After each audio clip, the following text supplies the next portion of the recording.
joining us, and I think I've twisted his arm. I think I've talked him into joining us twice a month when he can, and we are always fortunate for all the times he has joined us, and that's former Congressman from New York. That's Joe DioGuardi. Good morning, Joe.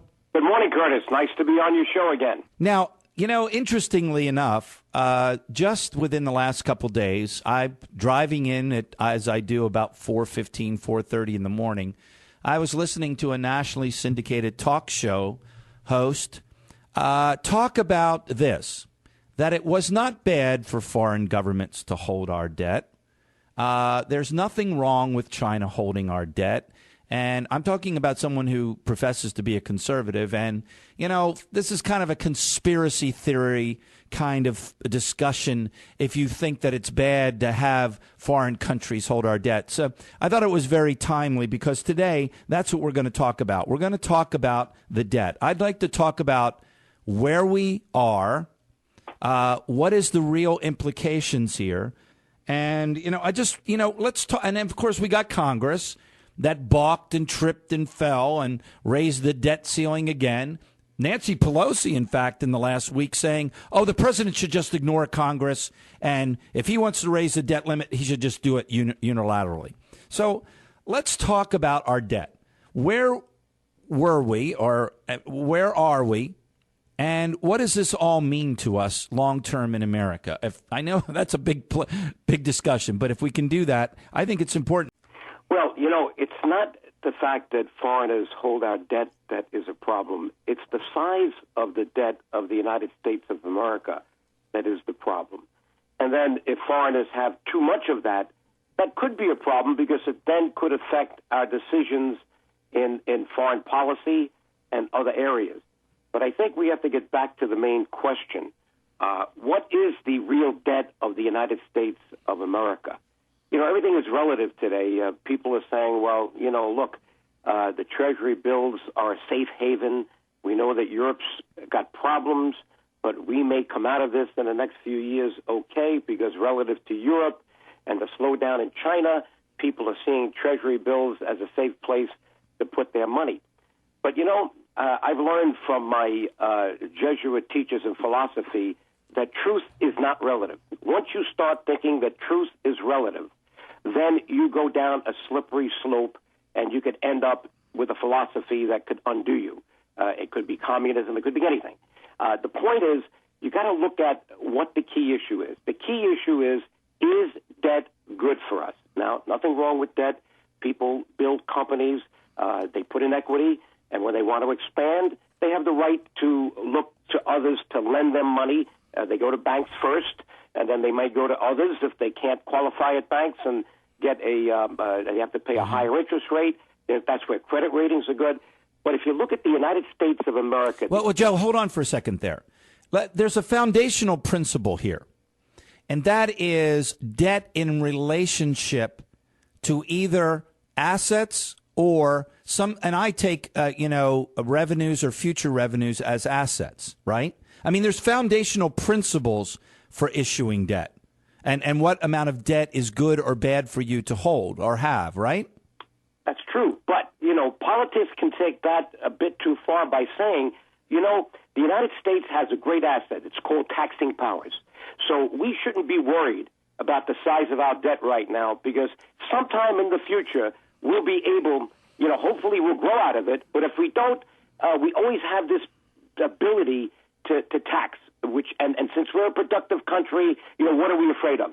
I think that can be carried too far because what we're doing now in order to justify that principle, Curtis, and that's why I give these clarify for America, us. And I gave it to almost 300 graduate students at Wharton, is we're trying to justify the size of our debt by saying that, we can do things in the future and that we can maybe even hide some of it. I think what's happening, frankly, is that since we've let politicians define the accounting principles that are used in the budget process, and I rail against this, I call it the cash basis, the accounting system that could get you indicted for securities fraud if you were a publicly traded company is being used by the CBO, the Congressional Budget Office, and the Office of Management and Budget to tell you what our annual deficits are, and it's our annual deficits that they're adding up to tell you what our national debt is. So the problem is we've buried much of our debt because they are not in Treasury bills. Mm-hmm. They're obligations to pay something in the future. And we kind of justify that by saying, well, we can tax in the future. But you know what? Why don't we at least know what are the size of those obligations now, even though they're not on the books, so we can tell the next generation, be prepared to either grow substantially and be productive to pay off this debt that's not on the books, or be prepared to have your taxes raised, even your kids that are not yet conceived.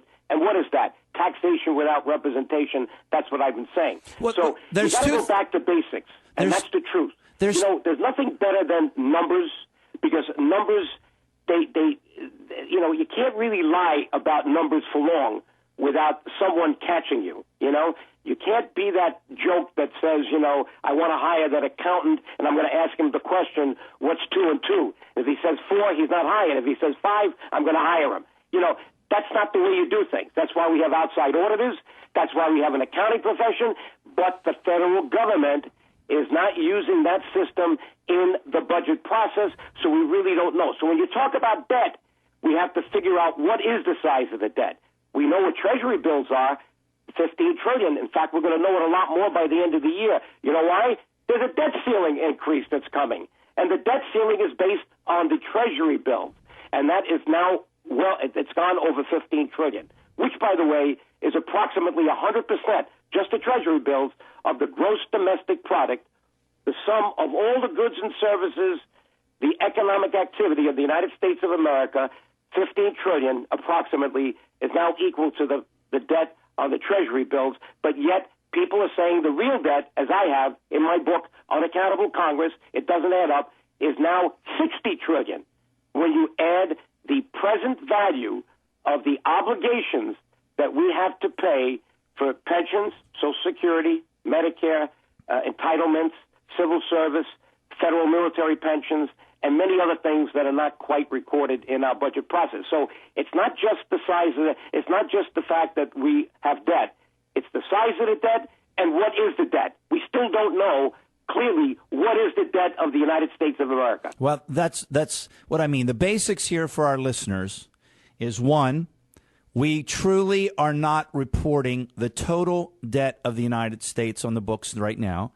Two, we in the past have looked at our total debt in relationship to GDP. Well, why? Because, that's like a company looking at its, it has a relationship to, the operations of a company, so to speak. The other thing is our long-term liabilities. We're not being honest about the total long-term liabilities of the United States. And I include that in our national debt, frankly, right. Because if we have an obligation to pay something, sooner or later, we've got to put that in the budget process, find the cash, and pay for it. So I believe that has to be considered, at least put on the balance sheet where we can see it, even though it doesn't have to be paid in the near future.